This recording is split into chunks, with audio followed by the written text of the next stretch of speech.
UFC Fight Night Vegas, Lewis versus Oleinik takes place this weekend, and I can't wait for the card. There's a ton of big names and big fights on that card. However, there are going to be some fighters on that card that go unnoticed and fly under the radar. That's the point of this video. I'm going to be telling you guys the fighters to watch out for at UFC Vegas 6 this weekend. I can't wait. Let's get straight into things with our featherweight prospect. Yusef Zalal takes a fight on the prelims against slippery Pete Barrett, the Moroccan devil Yusef Zalal. I've been looking forward to this fight for a while now, since it got booked not too long ago even, because this guy Yusef Zalal has been so active since joining the UFC, and I love it. It shows the hunger of the 23-year-old that he is, so young in his career so far, and he's got a little bit of time before becoming 24, so he's taken a fight before then this weekend. I can't wait for his fight against Peter Barrett, not only because Peter Barrett is 11-3 and somewhat of a good test for Yusef Zalal to take on. However, it's a very favourable matchup for Yusef Zalal. He's won his last 3 fights in a row and has looked really good, taking some of them on short notice as well.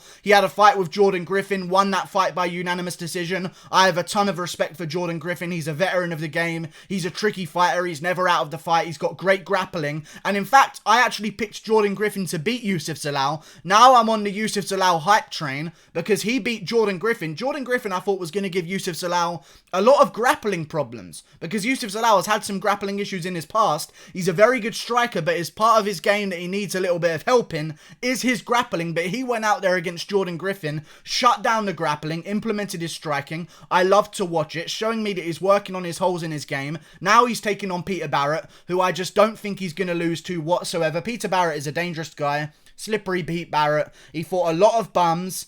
He's waited a long time to get here at this point of his career, 33 years of age. I think he's going to make It's going to make for a really good night for Yusef Zalal if he goes out there and gets a TKO finish. Because listen, 3 fights in a row, 2 of which within the last 6 months, and this fight will make 3 in 6 months. That activity cannot go unnoticed. That'll be 3 UFC fights in a row. Great opponents as well in Jordan Griffin and Austin Lingo. Austin Lingo at the UFC 247 Jones versus Reyes card. Undefeated 7-0 at the time. Yusef Zalal goes out there and beats him. I can't wait to see this matchup. And if he wins this one, it's time to jump Yusef Zalal up those rankings to take on some other dangerous guys at featherweight that are coming off wins. I have no idea who he could possibly face because it seems like a little bit, there's a whole ton of uncertainty outside of the rankings in the featherweight division right now. But if Yusef Zalal wins this one, 23 years of age, about to be 24, 3 fights within 6 months and has looked good in all of them. It's time to first of all jump him up the card because it is almost a bit of disrespect to put him as the second fight on the prelims. I know he's fighting Peter Barrett, who isn't the most dangerous guy in the world, but come on. He's put in 2 fights for you under these current circumstances, and you're going to put him on the early prelims? I understand this card is somewhat stacked, but come on. Yusef Zalal, in my opinion, should be deserving of a bit higher up the prelims at this point in his career. And if he wins this fight, I would argue his next fight should be against someone who should headline the prelims or maybe be on the main card somewhere as well on a fight night. But Yusef Zalal wins this one. He's off to bigger and better things. They've given him a good matchup in Peter Barrett, who has been finished 3 times in his career. All of his 3 losses coming by way of finish. Been choked out in the 3rd round by arm triangle. Got choked out in the 1st round as well. Been TKO'd in the 1st round as well. I feel as though Yusef Zalal, with his recent activity compared to Peter Barrett, who's taken this fight after quite a long time off, I think Yusef Zalal is going to drown him, beat him up on the feet, eventually getting himself a 3rd round TKO finish, and I'm looking forward to it. Peter Barrett hasn't fought since August of last year. He's 33 years of age. Yeah, I just think that Yusef Zalal is going to get the job done and look really good in the process as well. So I'm looking forward to it. Yusef Zalal is a dangerous, dangerous guy. Great striking. If he wins this one, give him a jump up the division. You know, just give him a jump up the division. I don't know who he could possibly fight in the division, but maybe, I have no idea, honestly. I really have no idea who he could possibly take on. Maybe we do if Yusef Zalal wins this one. Yusef Zalal versus Nate the Train Landwehr. Nate the Train! Dana White! I love Nate Landwehr. I have neighbours. They definitely think there's something wrong with me at this point. So I might as well go full force. Nate the Train, would be a great opponent for Yusef Zalal after this one. I doubt they're going to do that because I feel like they have a star in the making with Nate Landwehr, so I feel like they're going to maybe pick his opponents quite wisely. Like, if Ricardo Lamas gets past Ryan Hall, they'll probably do Lamas versus Landwehr, something like that, some older guy that's a bit more worn down. Nate Landwehr is a future star, but if they want to have some fun, chuck Yusef Zalal in there with Nate Landwehr, turn him around real quickly again. He seems to like the short notice turnarounds. Nate Landwehr is a guy who will fight anytime, any place, anywhere. Any place and anywhere are exactly the same things. Any person should have been in there somewhere. But still. Wait, Tyson Fury said that. Tyson Fury said anytime, any place, anywhere. I'll fight you in your back garden, you bum. Any place and anywhere, whatever. Maybe I've just rumbled Tyson Fury's trash talk, but that's like millions of views, and I've never seen anyone mention that. He said any place, whatever. Yusef Zalal's on this card this weekend. Can't wait to see him fight. Fucking hell. Great fight against Peter Barrett. He's going to finish him in the 3rd round. If he wins this one, no more prelims for him. Put him on the prelims of a pay-per-view instead. Maybe there will be some more prelims for him, but you know what I mean. No more early prelims of fight nights for Yusef Zalal. Put some respect on his name if he goes out there and looks like he's supposed to and finishes Peter Barrett in the 3rd round. Moving on to another fighter on the card, Justin Jaynes. Training out of Oh yeah, by the way, Yusef Zalal trains at a good gym, Factory X Muay Thai, with guys like Devontae Smith. Brandon Royval is another fighter that trains there. Ian Heinich trains there as well. So good fighters. Moving on, Justin Jaynes. Justin Jaynes. He was off of my radar, so I'm glad that I'm putting him on this video, so maybe I can put him on some of your guys' radar, but I feel like you guys, he wasn't on your radar before either. Like, he was quietly doing his thing at WXC, just quietly beating certainly good, I mean, not the best guys in the world, but some good guys, 8-5, 5-2, 2-0, beating some decent guys, quietly doing his thing. No one's paying attention to him. All of a sudden, Frank Camacho's got a fight with Justin Jaynes. What an easy win. What an easy win for Frank Camacho. Gimme fight, am I correct? No, we weren't correct. Justin Jaynes went out there and destroyed Frank Camacho in the 1st round by TKO. And I'll have you know this. Of his current 5-fight win streak, Justin Jaynes has won all of them in the 1st round. He's won one of them by a hook, KO in the 1st round, another one by TKO, another one by TKO, another one by guillotine, and the one before that by fence grabs. He won a fight by fence grabs in the 1st round. Name me a guy who's that skilled. I have no idea what that means. I'm assuming the opponent got banned or disqualified for holding the fence too much, but still, he won a fight by using fence grabs. I don't know if that has anything to do with him whatsoever, but he must have been whooping the guy real bad if he's clawing to the fence for dear life so many times that they have to call off the fight, not take away a point. That tells me they've taken away a point for the fence grabs. He's done it again. No, sorry, the fence grab TKO. It must be along the lines of, you've been warned again, you've been taken a point away, now we've taken another point away from you, stop grabbing the cage. Maybe he was trying to climb out of it and they just weren't letting him. Maybe that's how bad Justin Jaynes was beating the shit out of this guy. But still, Justin Jaynes is a dangerous opponent. He's fighting Gavin Tucker, who's also a dangerous opponent for Justin Jaynes. So I'm looking forward to that one. Gavin Tucker, fighting out of Canada, 11-1. Hasn't fought since the UFC 240 card between Holloway and Edgar, all the way back in Edmonton. I mean, it's been a while. July of 2019 against Sung Woo Choi. You know. It's good, but at the age of 34 right now, which Gavin Tucker is, I would like to see a little bit more of a rush. Trains at Titans MMA, which is somewhat of a respectable gym, but still, I just feel as though maybe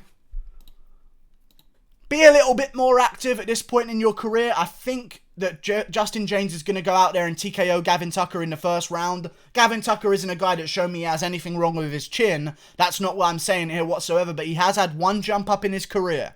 One jump up, and that was against Rick Glenn, who trains out of Team Alpha Male, that was 19-4.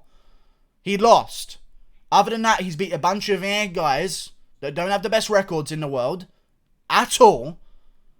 I think he's going to lose to Justin Jaynes. Justin Jaynes is 16-4. That is a very respectable record when you consider the records of guys like Robert Whittaker, even Conor McGregor as well. Similar along those lines, but still, Justin Jaynes has a lot to prove. I think his proving ground starts this weekend when he goes out there and finishes Gavin Tucker in the first round. I'm looking forward to the wildness of Justin Jaynes coming back down to featherweight after taking on Camacho at lightweight. Finally in his right weight class, he's going to be the bigger guy. He's got the longer reach. He's more ferocious. He's in his prime. Justin Jaynes is going to get the job done. Not to mention he's part of the Baldy Head Club as well. So we're rooting for him. Much like we root for Brian Kelleher. Even though we rooted for Cody Stamann last time. Forget about that. Justin Jaynes, dangerous opponent. Really vicious hands. Crazy quick starter against a guy who's older. Who's been out for a while. Doesn't really add up to me because there's going to be a feeling out period for Gavin Tucker where he tries to shake off the cobwebs. There ain't no cobwebs to shake off when you're coming in there against Justin Jaynes. You're not even going to get the first one off of you. Honestly, Justin Jaynes is going out there, doing his thing, getting the job done. And if he wins this one, I don't know why he's on the prelims now, but if he wins this one, he's earned his way onto a main card in my opinion, especially if he wins this one by KO. Give him a feature fight on the main card. Put him in that number 4 slot on the main card. Make him look really good. Then we'll be talking about Justin Jaynes at featherweight a little bit more. But this is a great matchup. I feel like Justin Jaynes gets it done. Moving on. I know you guys have heard me talk about this guy before. Kevin Holland. Also on this card. I'm looking forward to it. I can't wait for Kevin Holland to appear on this card. I think he's going to win his matchup. He's got a dangerous opponent, a real dangerous test to take on against Joaquin Buckley. However, I have watched some of Joaquin Buckley's fights, although he is very talented and he's an incredible physical specimen, which is, I'm assuming, why he's got to the UFC so quickly, not to mention the current situation calls for willing and able and eager fighters to join the roster even if they aren't completely ready. Dangerous opponent, Joaquin Buckley, 26 years of age. I feel as though if we weren't in this current situation scrambling for fights on cards, they would have made this guy beat 2 more guys, or they probably would have taken this guy into the Contender Series. Honestly, I don't think he was ultimately ready, but he's beaten good guys. Last opponent was 8-2, beat him by punches in the second round. But opponent before that was 11-4, beat him by punches as well. Although he's doing really good, I think as an athlete, he's amazing. He's beaten great competition all throughout his career. 4-0, 9-3, 9-2, 5-1. Split decisions, close decisions.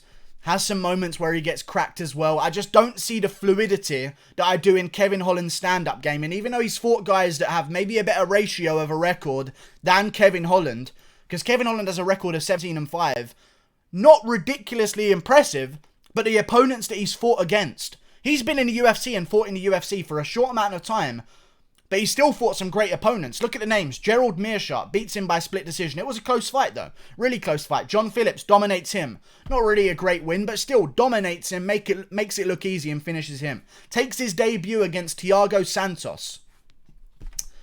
Right in at the deep end is Kevin Holland, and he's proven himself to be able to maintain that position as well. Lost against Brendan Allen by rear naked choke, but everyone seems to be losing to Brendan Allen recently. Even Khamzat Chimaev didn't want none of Brendan Allen. Look on Twitter, Brendan Allen called him out, and Chimaev said, "Who the fuck are you?" because he didn't even reply, so maybe he just didn't even see it. But still, Brendan Allen's a dangerous man. Beat Kevin Holland. After that loss, though, and this is why I like Kevin Holland so much, and I don't even think I broke this down in my last video about Kevin Holland. After the loss to Brendan Allen, where he got choked out, you know what he did right after? He went and competed at a grappling competition. After getting choked out, he said, "I realise I've got a hole in my game. I'm going to go compete in a grappling competition." He lost it on points, but still. That shows me where his mind is at. I've lost in grappling. I'm going to go compete in grappling and I'm going to make my grappling better. Then he comes back in there against Anthony Hernandez. Looks way more smooth on the feet, like he doesn't even care about being taken down anymore. Immediately cracks him with an elbow, then a knee to the body. Finishes him with ground and pound. I feel as though Kevin Holland's going to get the job done against Joaquin Buckley. But if Joaquin Buckley wins as well, I'm down. He's also got a lot of hype behind him, beaten some good competition. I just don't think he's going to jump in on short notice when Kevin Holland has had basically 2 fight camps for this. Because he got pulled out of his last one against Daniel Rodriguez, I believe for the Rona syndrome. Came back, tried to fight again, got pulled out of that one. He's had a long camp for this. He's way more ready than Joaquin Buckley. And I feel like if Joaquin Buckley's going to want to win, he's going to look to go out there and go crazy in the first round. If Thiago Santos can't finish you in that first round going crazy like that, upper weight class, I don't see how Joaquin Buckley's going to do that to Kevin Holland. I think Holland goes in there, eases out the first round, and then goes to work in the second and third on a gassed out Buckley, who hasn't had a full camp, getting the job done. Thank you for watching. Like and subscribe. Click that button there. Those are my fighters to watch out for at UFC Vegas 6 this weekend. Can't wait for it. Goodbye.